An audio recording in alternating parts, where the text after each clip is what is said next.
Playing.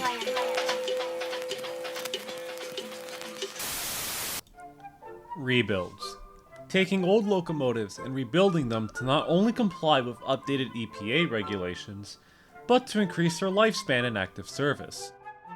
There are examples of good, bad, and downright ugly as shit! I mean, less desirable examples.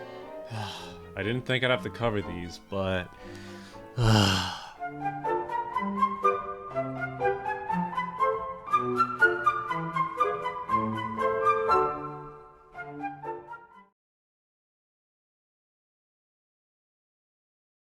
It's 2012. Norfolk Southern's roster has been at an all-time high, from heritage units to new AC power, and with the advent of rebuild programs, which is especially in the case of rising costs and stricter EPA regulations. Amongst the locomotives on the active roster were 89-840Cs, many of whom were reaching 25 years of service, being clearly outdated from a design, emissions, and mechanical standpoint.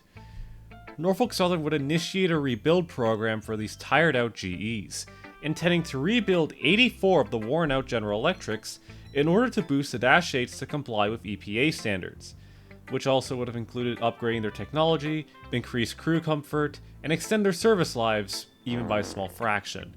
This new rebuild program would classify the locomotives as the Dash 8.5's, or Dash 8.5 40CW, or C40-8.5W. You know, I'll just call them the 8.5s, why not?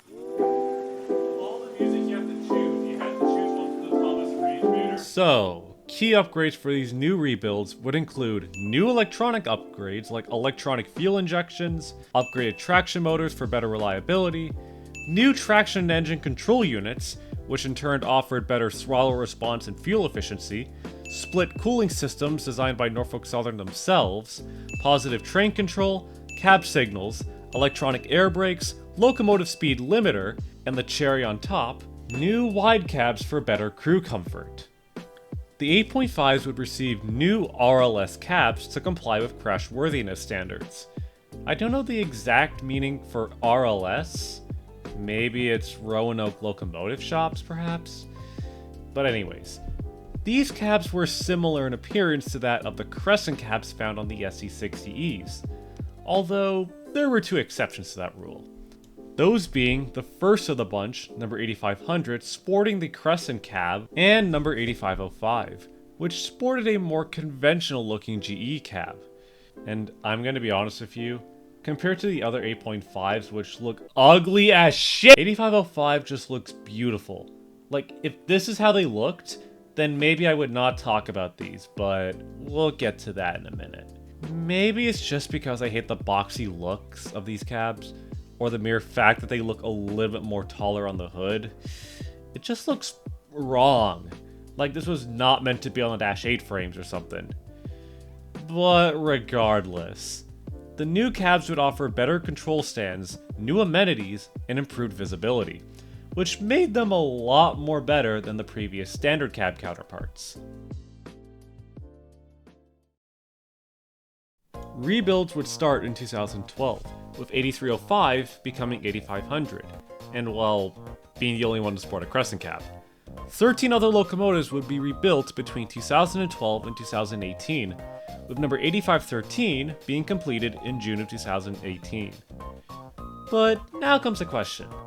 Why were only 14 built? I mean, it's not like they were horrible machines. I mean, they promised a whole bunch of... What? You're failure! While the 8.5 seemed impressive from a technical perspective, when they were put into service, they were not the best. I'll just leave it at that. According to some sources, there were reports of faulty wiring or failing electronics. Cab noise made them unbearable to some crews. Fuel would sometimes leak onto the rails. The cooling systems were reported to be too complex to work with, and the rather differing performance across the locomotives, with some crew reports, or at least the few I could find, saying that they were kind of hit or miss.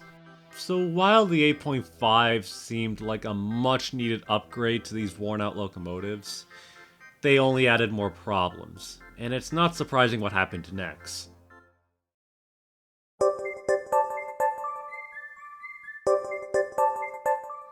By 2016, the constant reliability issues made them unfavorable of crews and shop workers alike, resulting in Norfolk Southern to pull the plug on the Dash 8.5 program.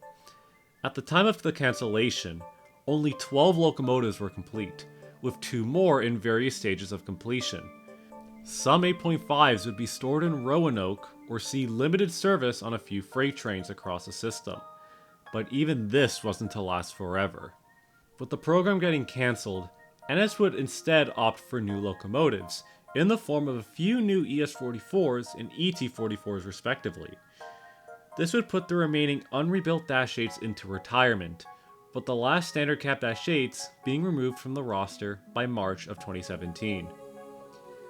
As for the 8.5's, aside from the Beauty Queen 8505 being written off in a wreck in 2016, the remaining rebuilds would see limited use across the NS system until 2020, following the rather infamous mass NS purge. The 8.5's would unsurprisingly become victims to these retirements, with reports of the 8.5's being stored or otherwise scrapped. An undesirable end to an otherwise failed rebuild program.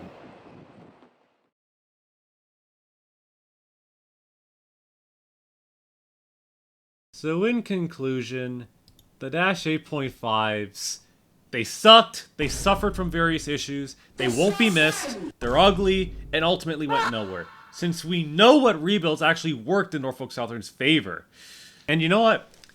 I hope I never get to talk about those pieces of shit ever again!